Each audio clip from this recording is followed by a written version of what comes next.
우리 설교 제목 한번 다 같이 한번 읽어볼까요? 시작. 크리스마스에는 무슨 일을 할까? 라는 제목으로 하나님 말씀 함께 나누도록 하죠. 이제 본격적인 겨울이 온 것 같습니다. 매우 춥습니다.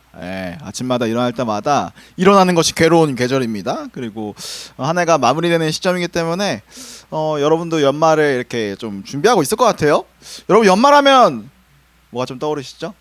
당연히 크리스마스가 좀 떠오르는 것 같습니다. 저도 크리스마스 때면요 항상 하는 연례 행사가 있습니다. 일단 크리스마스 날 커튼은 닫히고요. 물론 예배 드리고 나서 커튼 닫히고 이제 따뜻한 초코라떼를 한 장 딱. 제가 원래 단 거 싫어하거든요. 근데 그날은 초코라떼가 허용된 날이다. 초코라떼 딱 하나 들고 이제 나홀로 집에나 해리포터 시리즈를 이렇게 보는 게 저의 연례 행사인데요. 여러분들에게는 크리스마스 어떤 의미죠? 크리스마스 어떻게 지내세요? 솔로들 다 망? 커플들 다 사라졌으면 약간 이런 느낌인가? 크리스마스 하면 우리에게 좀 떠오르는 이미지가 있을 겁니다. 그런데 어쩌면 우리가 이렇게 일반적으로 가지고 있는 크리스마스의 의미가 사실 좀 변질된 이미지인 것이죠. 제가 한 가지 예를 들어볼게요. 최근에요 블랙 프라이데이가 있었습니다. 우리 여학생들은 아마 잘 아실 텐데 올리브영 세일하고, 그렇죠? 저도 이제 블랙 프라이데이에 너무나 큰 특혜를 받았는데요. 사실 이 블랙 프라이데이는 미국의 추수감사 주간하고 맞물려서 대박 세일을 하는 기간입니다. 사실 이 추수감사의 원래 의미는요, 우리가 하나님께서 우리에게 주신 것들, 또 특별히 한 해 동안 추수가 가능했던 이유, 하나님께서 자연을 주시고요, 날씨를 주시고 시간 가운데 우리를 지켜주신 것에 대한 어떤 하나의 감사의 의미인데, 이게 좀 변질이 된 거죠. 우리는 이 블랙 프라이데이를 대박 세일, 완전히 소비하는 날, 모아뒀던 돈 여기다 다 쓰는 날로 생각을 하면서 좀 의미가 변질된 것 같은데요. 크리스마스도 사실 비슷한 것 같습니다. 크리스마스도 우리도 너무 잘 알듯이 예수님께서 이 세상을 구원하기 위해 이 땅에 오셨고, 또 이곳에서 사랑과 복음을 남기셨음을 기억하면서 우리도 그 사랑을 한번 전해보자 하는 게 원래 크리스마스의 의미였어요. 그런데 지금은 어떻죠? 크리스마스가 하나의 상업적인 이벤트가 된 것 같아요. 예수님의 이 땅에 오신 의미를 기억하기보다는 크리스마스 하면 딱 떠오르는 거, 빨간색과 트리와 누돌프 산타, 이런 것들이 생각나는 것이 좀 변질된 의미가 아닐까?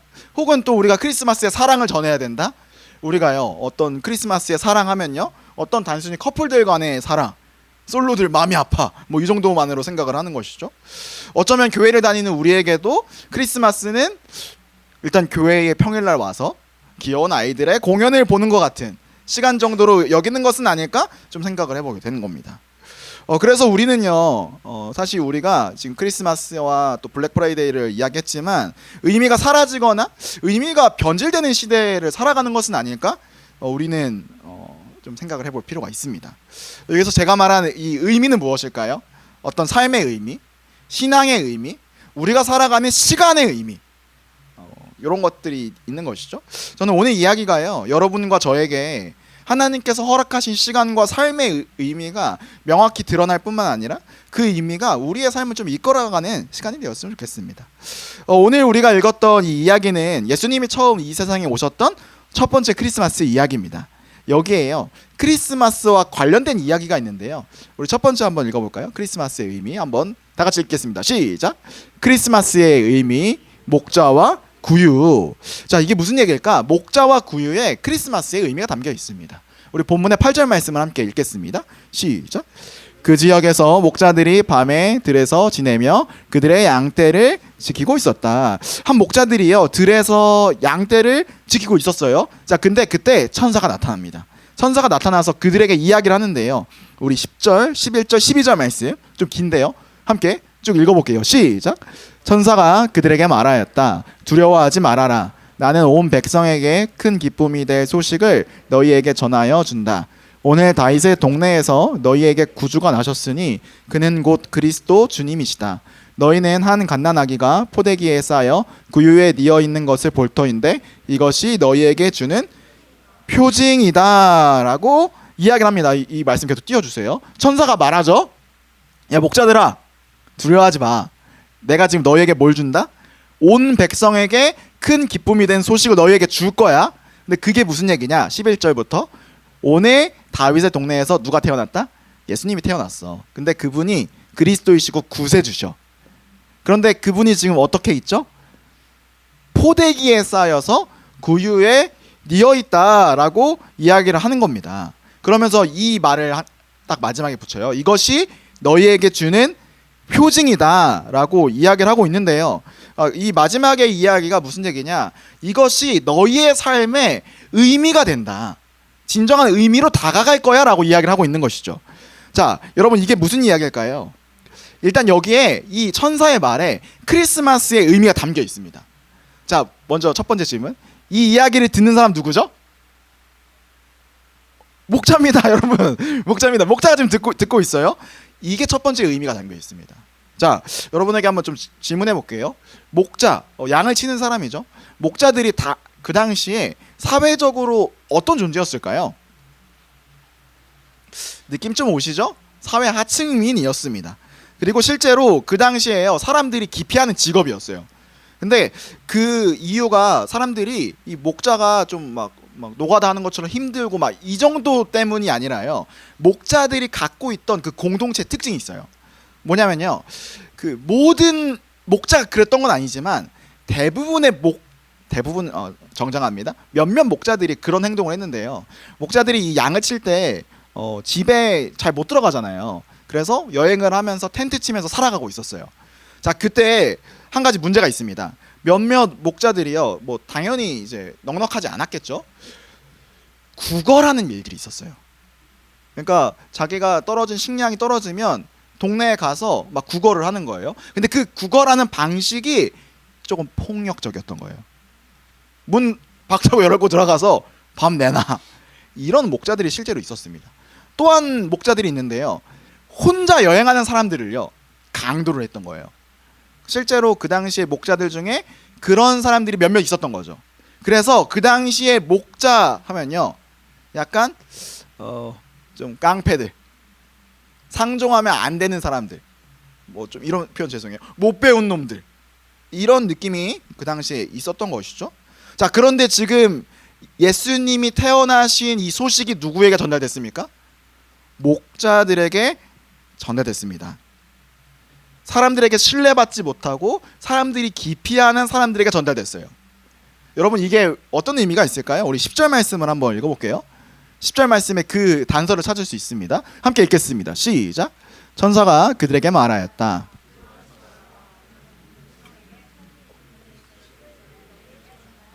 자, 10절에 보니까 천사가 목자들에게 전하는 내용이 뭐라고 했죠?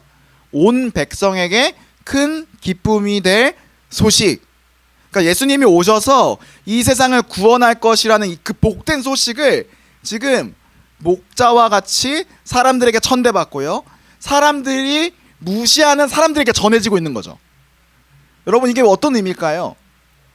예수님의 그 복음은요, 예수님께서 이 땅을 구원하겠다라는 그 놀라운 소식은요, 목자와 같이 사람들이 기피하고 목자와 같이 사회 하층민에게까지 전해진다면 온 세상에, 온 백성에게 전해질 분명한 소식이라는 것을 지금 성경이 이야기해주고 있는 겁니다. 자, 그러니까 우리는 정리할 수 있습니다. 목자로 상징되는 어떤 사회 하층민, 사람들이 기피하는 사람, 가장 이 세상에서 낮은 존재에게 이 복음이 들려졌다면요, 복음은요 모든 이들에게 전해질 정도로 충분한 것이 바로 복음이다라는 것을 첫 번째 이 부분에서 이야기하고 있습니다. 여기다가 이 의미를 더해주는 장면이 한 가지 더 있는데요, 우리 12절 말씀입니다. 한번 읽어볼게요. 시작.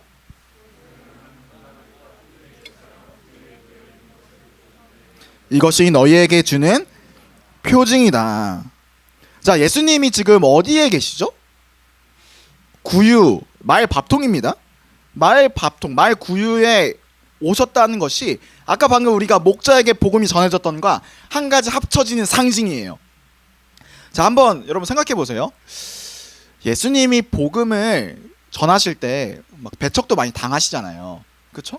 근데 그 중에 한 가지 큰 이유 중 하나는 나사렛 예수였다라는 사실 때문에 배척을 받아요. 그러니까 사회적으로 막 지위가 높으신 분도 아니었고, 또 나사렛이라는 동네가 사실 좀 무시받는 동네였어요. 자, 그렇다면 우리는, 하나님은 모든 걸 다 하실 수 있잖아요. 그럼 하나님 입장에서 예수님을 어디에 보냈다면, 어느 출신으로 태어나게 했다면 가장 효과적으로 복음을 전할 수 있었겠습니까? 그 당시 로마 시대였거든요. 로마 황제의 아들로 태어나셨다면 여러분이 어떠셨을 것 같으세요? 복음 전하는 것 상당히 간편했을 겁니다. 로마의 황제의 아들이셨다면요, 로마의 황제의 칙령을 내리는 거죠. 예수 그리스도의 복음 믿지 않으면 다 사형, 예수 그리스도의 복음 믿지 않으면 다 잡아들여. 이런 방식이었으면 복음이 너무 간단하게 쉽게 전달됐을 겁니다. 자, 그런데 예수님은요 그렇게 오지 않으세요. 사회 하층민처럼 보이는 요소들이 있죠. 말 구유라든지 또 이제 이스라엘의 어떤 작은 가정에서 태어난 것들. 여러분, 예수님께서 왜 그러하셨을까요? 복음은요 어떤 힘과 권력이 아닙니다. 복음은요 계급과 인종과 성별과 사회적 지위를 초월한 모든 사람을 위한 하나님의 기쁜 소식이기 때문인 거예요. 그래서 이 복음이 필요하지 않은 사람 단 한 명도 없거든요. 예수님께서 평범한 사람으로 오신 이유가 거기에 있습니다. 평범한 사람으로 오셔서 나와 같은 모든 평범한 이들에게, 그리고 뭐 지위가 높은 사람들도 포함이 되겠죠, 온 백성에게 복음을 전해주신 것이 바로 예수님의 모습이었다. 예수님이 이 땅에 오신 것부터 그 의미가 있다라는 것이죠. 자, 정리하겠습니다. 크리스마스의 의미, 예수님이 말 구유에 오셨고 목자들이 그 소식을 전했다. 즉 예수님이 이 세상에 오신 사실은요, 그리고 우리를 구원하시는 이 복된 소식은 우리 모두에게 필요한 이야기, 모두를 위한 이야기라는 것입니다. 자, 그런데 이 이야기는요 여기서 그치지 않는데요, 두 번째 이 본문에서 볼 수 있는 한 가지 의미가 있습니다. 한번 띄워주실까요? 한번 읽어보도록 하겠습니다. 시작. 의미를 알게 된 사람들이 하니 의미를 전달하기. 이 의미를 알게 된 목자들이 한 게 있습니다. 우리 16절 말씀 그리고 17절까지 말씀인데요, 한번 같이 읽어볼게요. 시작. 그리고 그들은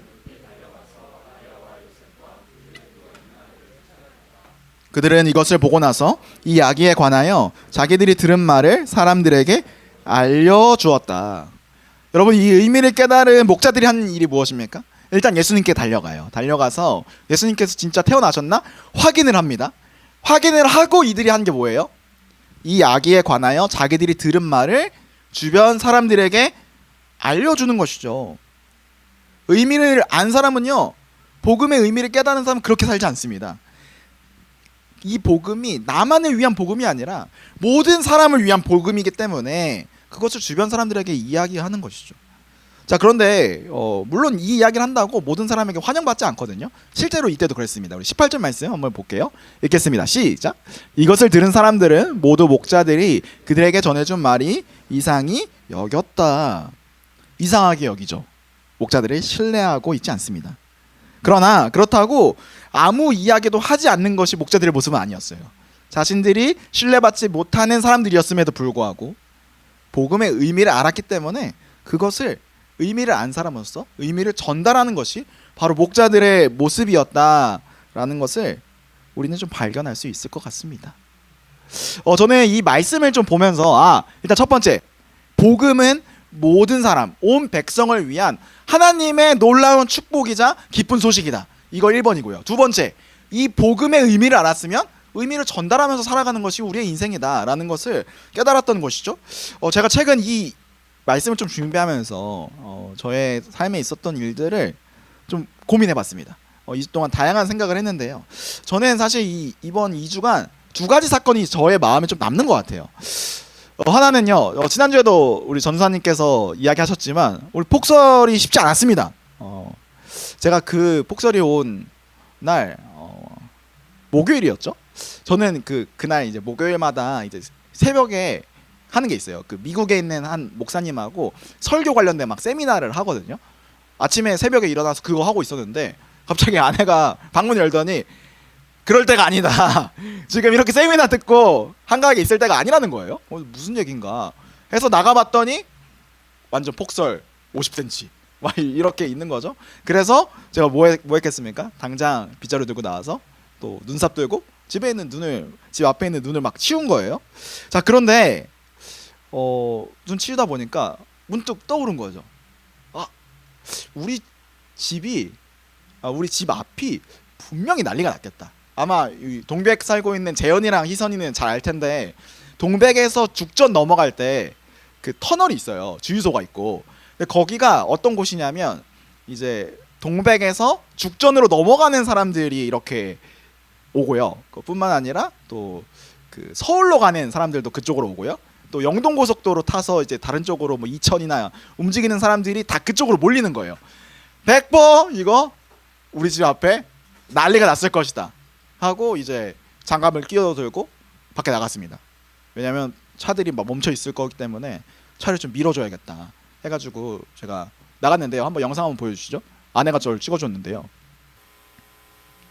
차를 이제 홀로 밀기 시작했습니다. 근데 전혀 움직이지 않았죠. 그래서 빨리 가게 해볼게요. 근데 한 사람이 왔습니다. 그래도 안 되는 거예요. 그래서 세 명이 이제 계속 밀기 시작하는데 짜잔 짜잔 짜잔 되라.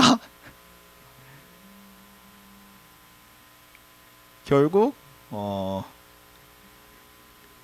빠지게 된 거죠. 이런 일들이 있던 거예요. 제가 거의 저 포함해서 저 세 명의 용사들이 한 시간 동안 7, 8대 뺀 것 같아요. 근데 저는 이 시간들을 좀 보내면서 그런 생각을 했습니다. 재난이 오니까 사람들이 연대하기 시작한다. 그리고 사실 저 혼자만 생각했으면 저는 제 앞에 눈앞 저희 차 이렇게 구하고 집에 들어갔을 것 같아요. 근데 내가 예수님을 아는 사람으로서 주변을 돌보지 않는 거? 그거 예수님의 진짜 사랑하는 사람 맞을까? 그런 생각이 이제 있었던 것이죠. 또 한 가지는요. 여러분들도 많이 공감할 것 같은데요. 지난주에 있었던 계엄 사태가 있습니다. 제가 자세히 설명 안 해도 여러분 잘 아실 건데요. 나라가 시끌시끌한 정도를 넘어서 앞으로 이 사태가 어떻게 해결될지 참으로 고민되는 시점이에요. 그럼에도 제 마음 안에는 하나님께서 우리나라를 지키시고 또 역사의 주관자시기 때문에 가장 좋은 길로 이끄실 것을 믿고 있어요. 근데 그런 믿음과 별개로 제 마음에 분노가 막 이렇게 있는 거죠. 스트레스가 너무 쌓이는 거예요. 그래서 어제 전사님이 막 그러시더라고요. 목사님 이렇게 스트레스 받는 거 처음 봐요. 이렇게 목사님이 스트레스 받는 거 처음 본다고 할 정도로 제 마음 가운데 그런 마음이 있었는데요. 사실 이 말씀을 묵상하면서 제가 생각을 전환한 한 가지 포인트가 있었습니다. 뭐냐면요. 이 세상이 왜 이렇게 악하고 정의가 세워지지 않을까? 그런 고민을 하게 된 것이죠. 근데 생각을 해보면요. 이 세상은요. 나의 생존이 전부다라고 이야기하고 있는 것 같았어요. 그러니까 생존만이 인생에 있어서 가장 중요한 문제다라고 이야기하는 것 같이 들린 거예요. 물론 여러분 생존이 우리 인생에 있어서 참 중요하죠. 제가 생존을 등한시하다는 얘기가 아닙니다. 생존만이 전부다라고 이야기하는 것이 어쩌면 우리 그리스도인들이 좀 경계해야 될 태도가 아닐까? 그래서요 세상의 모습을 보니까 내가 가장 생존하기 좋은 방식으로 사고하고 내 생존이 전부인 것처럼 살아가는 것들을 발견하게 된 것이죠. 그래서 삶에 다양한 의미와 가치들이 있는데 이 의미들이 생존이라는 그 가치 하나 때문에 그런 것들이 희석이 되고 좀 서로를 위한 또 마음이 좀 많이 사라진 건 아닐까? 그런 생각을 했는데요. 이 말씀을 좀 보면서요. 하나님은요. 생존이 전부다라고 이야기하지 않고요. 생존보다 중요한 생명이 있고 사랑이 있고 복음의 가치가 있다라는 것을 제가 이 말씀을 보면서 좀 느꼈습니다. 그래서 이 시간을 보내면서 제 안에 바뀐 변화가 있어요. 나는 복음의 가치를 아는 사람이지. 그렇지. 나는 생존을 넘어서 생명이 무엇인지, 예수님 안에 있는 생명이 무엇인지, 의미가 무엇인지 아는 사람이지. 의미를 아는 사람답게 살자. 여러분, 눈이 왔을 때 제가 저의 생존이 전부였다면 저는 추우니까 집에 들어가서 그냥 잤을 겁니다. 이불 덮고요. 근데요, 저의 생존이 전부가 아님을 알잖아요. 복음의 가치가 있고 모든 사람을 위한 복음. 이 복음은 내 안에만 있지 않거든요.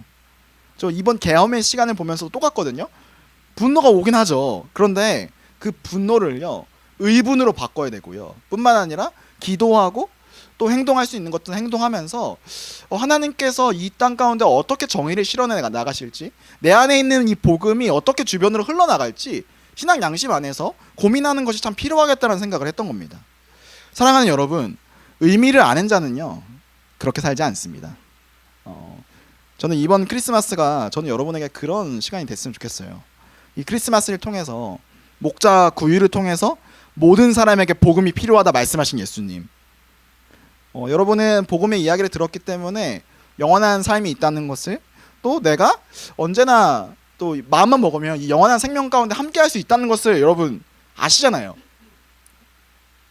여러분 저는 부탁합니다. 여러분이 이 목자들처럼 의미를 아는 사람답게 여러분의 주변으로 이 의미를 전달하는 여러분이 되셨으면 좋겠어요. 우리 고3들 이제 학교 갈 날이 거의 안 남았습니다. 네. 학교도 안 가는 사람 많잖아요. 네. 여러분 학교에 복음이 필요한 사람들 분명히 있을 겁니다. 이게 분명 고3, 고3만의 이야기일까요? 고1, 고2들도 마찬가지죠. 우리 주변에 복음이 필요한 자들이 있습니다. 여러분 목자들처럼 그 의미를 전달하는 저와 여러분이 되었으면 좋겠습니다. 우리 2주 후에요 이곳에서 크리스마스 예배 드릴 거거든요. 저는 그 시간이 우리 주변에 있는 복음을 모르는 친구들에게 목자들처럼 이 삶의 의미를 전달해보고 초청해보는 것은 어떨까요? 목자들이 누렸던 삶의 가치와 의미가 우리 인생에도 동일하게 주님으로 축복합니다. 우리 이 시간 함께 좀 잠깐 기도하면서 이 복음의 가치를 한번 좀 생각해봤으면 좋겠는데요. 오늘 찬양팀이 마지막에 나누었던, 저는 이 시간을 뚫고 이 찬양이 많이 마음에 남는 것 같습니다. 그 후렴 가사 한번 띄워주시겠어요? 후렴 가사 보면요 이런 가사가 있어요. 하나님 우리와 영원히 함께 하시네, 꿈없는 우리에게 그 나라 보여주시네. 다음으로요, 연약한 자들의 친구가 되어주시고 힘없는 우리의 인생을 위로하시네. 저는 이게 목자에게 그 소식을 들려주시고 구유에 오신 예수님의 마음인 것 같습니다. 여러분 모든 이들에게 복음이 필요합니다. 그 예수님의 마음 기억하면서 함께 고백하겠습니다. 당신의 시간을 좀